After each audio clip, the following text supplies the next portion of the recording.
Breaking news! Breaking news! We have a trade to announce.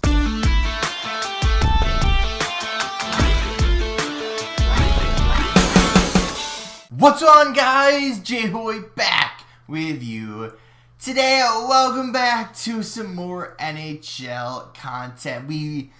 We're trying to make this video the last few days. Unfortunately, just wasn't able to get to it. But the Vegas Golden Knights beat me to it. We were going to talk about the trade deadline, what I think they should acquire, what I think they should do with their team, and kind of how to address their team moving forward. Because they are absolutely riddled with injuries and guys that are beat up. And they need some help, right? They haven't been doing great. They've been hanging in there, winning some games, but at the same time, they need a little bit of reinforcement now that Mark Stone is out pretty much for the rest of the regular season and probably for at least some of the playoffs, if not all of the playoffs. So what do? So they go out and trade for Anthony Mantha from the Washington Capitals in exchange for a 2024 second-round draft pick along with a 2026 fourth round draft pick, both being their picks. So of course, let's kind of dive into this. So I want to jump over here to the standings, and oh boy, I wish ESPN had dark mode, because holy cow, I mean, you can tell in my face cam, it's absolutely flashbanging me. But either way, let's jump down to the Pacific. Let's start with the Vegas Golden Knights. So the Vegas Golden Knights were in second for a good majority of this last little bit. But if there's one kind of key stat, or kind of two stats over here that I want to take a look at. One is going to be down here. It's going to be the last 10 for the Vegas Golden Knights. 2-7-1. Obviously not great by any means. And they're on a 3-game losing spree. So obviously the last few games have not gone their way. But then you also have another team that has turned the corner and has been impressing recently, and that's going to be the Edmonton Oilers. So they are on a 5-game win streak. They're doing quite well. The LA Kings have jumped up there as well. And Vegas right now would be in 8th in the last playoff spot, or even in a wild card spot if the playoffs started today. So they are not really in a desperate need to panic for the playoffs, but if you look at the last we could even go to it here, the wild card teams here for the Western Conference, they would sit at 73 points in, well, technically I guess the first wild card spot, but they're also tied with Nashville. So they are in a rough spot, right? They need to jump up in the standings. They need to figure out, how to win games again, and they need to get back into it. Now, when you look at the Washington Capitals, their trade partner in this one, they actually sit, relatively on the bubble of the playoffs, right? They are, 72 points is the mark right now. They're at 75. So they got a nice 5-game win streak, and a couple of these other teams don't. You might have yourself a chance. Now, in this case, Vegas, obviously won last year. They need to win again. In order to do that, they decided to make a trade. So they get Anthony Mantha. Now, when we look at Anthony Mantha and what he's kind of been doing, so if we don't know who he is, he's a former first-round pick of the Detroit Red Wings. He's a big 6'5" power forward. He's listed as a right wing, although it also says left wing and right wing. He's a forward. How about that? Can we just call him a forward? Let's call him a forward. But he is listed as, a big power forward that has some scoring capabilities that arguably made way too much on his last contract. So if we look here at his stats, and we take a look at when he first came in the league back in 2015, so first year, we're never going to count that, and we did hide everything else. So AHL, Team Canada, anything like that are all hidden. Old juniors, all hidden. So first kind of full year, 36 points, not bad. 48 points, jumped up. 48 points in 67 games. That's pretty good. 38 points in 43 games. That's pretty solid. 2020, 2021, 21 points in 42 games. Not terrible, but not necessarily great either. Then he was traded to Washington. And I'm guessing at the deadline, where he then puts up 8 points in 14 games afterwards. Okay, whatever, small sample size. And then in Washington ever since, he's kind of been like a middle six, like right wing, kind of playing behind Ovechkin, playing behind Tom Wilson, playing behind all the other guys there, providing some secondary scoring. So, overall, if we look at what Vegas needs, they need wingers. They need almost like, I don't want to say fast wingers, but they need solid wingers that can play with their system. And according to the scouts and his scouting report and everything else, he will fit in there pretty well. So after the Mantha trade, the Vegas Golden Knights still have $4.4 million and obviously some odd change in there in usable space in their long-term injury salary pool. So they still have some room. Now here's the thing, right? What Vegas needed, when we take a look at their lines, and this is going to be after the trade here. Now this is from Daily Faceoff, they have Mantha kind of slotting into that third line spot. Now I could even see Mantha jumping up even to the second line to play alongside like Stevenson and Carlson. But here's the thing, right? So you have a pretty solid line now that Jack Eichel's back. Barbashev, Eichel, Marchessault, pretty solid. Stevenson has been kind of hit or miss this year, although he is doing decent, still not super consistent.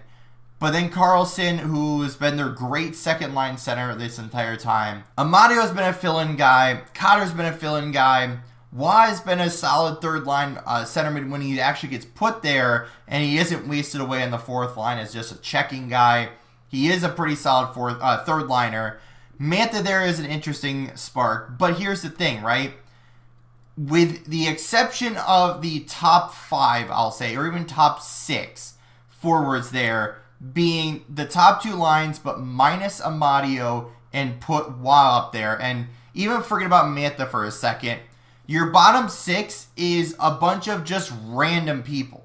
And not that I'm expecting, Sidney Crosby to be down there, but I'm expecting, you need some secondary scoring. You need a little bit more to compete, right? And this is why Vegas has been struggling, right? Eichel just came back from an injury. And you have guys like Mason Morelli, who came up and has done okay, but like not really. Brian Freese has been up and, again, fourth line guy. Colasar is a good fourth line guy, but that's it. Cotter should be a fourth line guy, but he's playing up on the third just because of necessity. And you had guys down here injured. Mark Stone's out pretty much for the year. Dorofeev is back practicing, so who knows when he's going to be back. I have no idea about Howden, but he's there.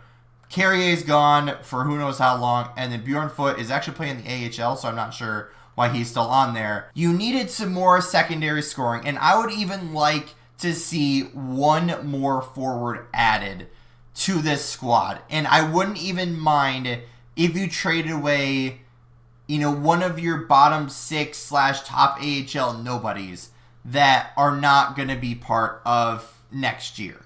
Right, so even if like Morelli was thrown in there and you get a third line guy and drop Cotter down, boom, there you go. Amadio, he is signed for a couple more years, so you have him as a pretty good bargain, no matter where you put him, but he's just not producing like a second liner, so he doesn't really deserve to be there. So the forwards are interesting. I would like to see another forward in there. Obviously, your centers are completely stacked, so you don't really need a center, but obviously you're not going to give one up if they're available. So I'd like to see another winger added. Who that is, I know Buchnevich was one of the bigger names that are out there. Tarasenko was another name that I thought would be an interesting option as just like a pure goal scorer. But the Florida Panthers end up scooping him up for relatively cheap, for even, I would say, less than what they got Mantha for. I would like to see Tarasenko in here, but without him, I'm not sure who still is on the market right now. But I'd like to see another forward added in here. Then we jump down to our defensemen. Now here's the thing about our defensemen. And a lot of my thoughts are going to be from the cap-friendly screen and kind of looking at the future for the Vegas Golden Knights. So last year was an interesting year, right? They ended up trading away one of the original misfits in Riley Smith. And actually, that's the other one I was thinking of. Riley Smith is available. So if we get him back for relatively cheap, would definitely be interested in that.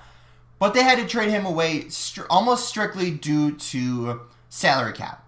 And they wanted to bring back Barbashev. He is a few years younger. I think it's like 3 years younger.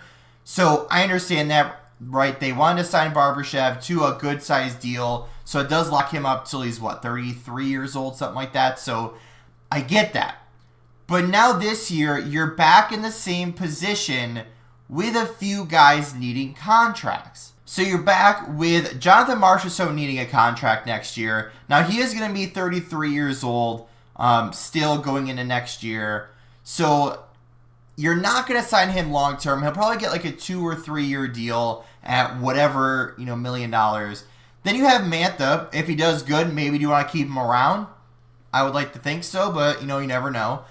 Stevenson has been there for a little bit now and has been pretty decent, but he's due for a contract and he's due for an upgrade in that contract. A little bit of a bump in pay as well. And when I said we needed a forward, this is kind of what I'm thinking is if you want to bring back Marchessault, which I think he's like your leading scorer this year, so like you'd probably want to do that. You probably want to bring back Stevenson, but again, how much money is he going to want? Then your bottom 6 random nobodies are all pretty much locked up to next year. I mean, Amadio, I lied. It wasn't Amadio. It was Cotter I was thinking of. But Amadio, basically league minimum for a contract, so that's not really too worrying. But the part where you're getting to is our defenseman. Now, Pietrangelo is locked up for a good amount of term there, $8.8 million for the next 4 years. Then you have Alec Martinez. And I know we all love Alec Martinez as a reliable, shot blocking defensive defenseman, guy. But he's making $5.25 million. He is making more than Shea Theodore. And obviously, in 2 years' time, he is going to be due for a massive contract. So we don't have to worry about Theodore just yet. But even then, he would be close to 30. So he might be signing like a 6 or 7 year deal to kind of round out his career, assuming he wants to stay there. You have 2 guys that I would be willing to listen to offers or part of a bigger deal or to bring back a defenseman that would be around for a few years and you could sign to an extension. So as much as we love Alex Martinez, he is 36. He's going into a year where this offseason he will be 37 years old. And if he doesn't end up retiring, he wants to come back. If he wants anything more than $2 million, then you almost have to let him walk because you have guys like Theodore, you have guys like McNabb, you have Pietrangelo already locked up, you have Whitecloud locked up long term, you have Haig for another year, and you just signed Hutton to a 2-year extension. So most likely, Martinez will not be there next year, assuming he wants any type of contract that isn't above like $1 million or $2 million maximum. Now, one interesting piece that I would love to see kind of like thrown out there on the trade block, trying to see what we could get for him, not necessarily specifically for him, but in a case of a bigger deal, he'd be one of the biggest pieces of the return, and that is Nick Hague. Now, Nick Hague, obviously, they drafted him. He's already making a decent amount of money, but at the same time, he's just not that great, right? You could find like people like Ben Hutton to kind of do the same exact thing. Because when I look at Nick Hague's stats here, he's got 12 points this year. He's -5 in 54 games. He hasn't broken over 17 points since he started. Last year was his arguably best year. Like, he's never going to be a guy that is anything more than maybe 20, 25 points maximum. So I would love to see him dangled as trade bait, try to get something out of him, because I just don't like him in this team. He's very tall. He's very kind of awkward on his skates. And I would love to see if he could be, kind of put in a trade to get something bigger. That would also clear up a decent amount of money for going into next year. If you did get rid of Martinez and you did get rid of Hague, that clears up $7.5 million basically going into next year. Now, obviously, Martinez is out of contract this year, but still, you have some room that you could figure it out. So at the end of this, not that Vegas needs, a million new pieces, But if they could acquire like Riley Smith back, get him, retained salary, and obviously you probably have to do a third-party team because I think he has one more year on his deal. Because I think last year he had 2 more years. Let me go look. Yeah, he has 1 more year at $5 million. If somehow, some way he could go through a 3-team trade, get that salary down to, let's see, what would it be, half, and then it'd be half again. So it'd be $1.25 million. So that would be amazing. Or even in half once would be so great. To fit him back in the team as a middle 6 kind of winger, guy and love and won with you, that would be huge. But even if the Vegas Golden Knights don't acquire anything else, we do have to think about it that these players coming back from injuries, I don't know when they're coming back, but hopefully it is soon because we desperately need some of these players back so we can get guys like Mason Morelli and Brian Fraze out of the lineup and get some of our guys back healthy again. Or if Vegas wanted to make a huge splash, you'd go get Jake Getzel. That would be huge. I don't think it's going to happen just because of the package required to get him would be pretty substantial, or pretty huge. So if they do it, they could get rid of Haig in the process, maybe throw in a prospect, some picks, and he wants to re-sign there.